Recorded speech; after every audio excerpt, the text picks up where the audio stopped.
हमला हुआ है सर, इस पर क्या कहना चाहेंगे? असं आहे की या सिनेमातनं लोकांना हे लक्षात येईल, कारण ज्यावेळेस इमर्जन्सी लागली, माझे वडील 2 वर्ष इमर्जन्सी जेलमध्ये होते. नाचण्यासारखंच आहे.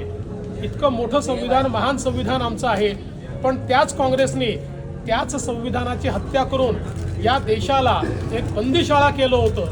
हे देखील, हा इतिहास देखील आता सर्वांपर्यंत पोहोचला. सर, अभी सैफी खान पर हमला हुआ है सर, क्या कहना चाहेंगे? कार्रवाई कहां तक पहुंची है इसे लेकर? कि इसके बारे में पुलिस ने आपको सारी जानकारी दी हुई है.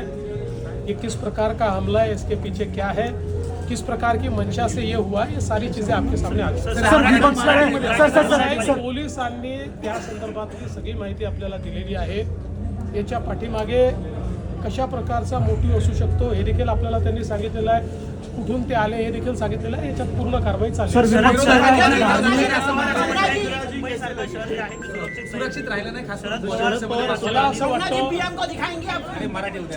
मला असं वाटतं की देशातल्या मेगा सिटीमध्ये सर्वात सुरक्षित मुंबई आहे. हे खरं आहे की कधी कधी काही घटना घडतात, त्याला गंभीरतेने देखील घेतलं पाहिजे, पण केवळ त्या घटनांमुळे मुंबई असुरक्षित आहे असं म्हणणं हे याकरता योग्य होणार नाही. की याने मुंबईची प्रतिमा देखील खराब होते, पण ते अधिक सुरक्षित राहिलं पाहिजे या दृष्टीनं निश्चित सरकार प्रयत्न करेल.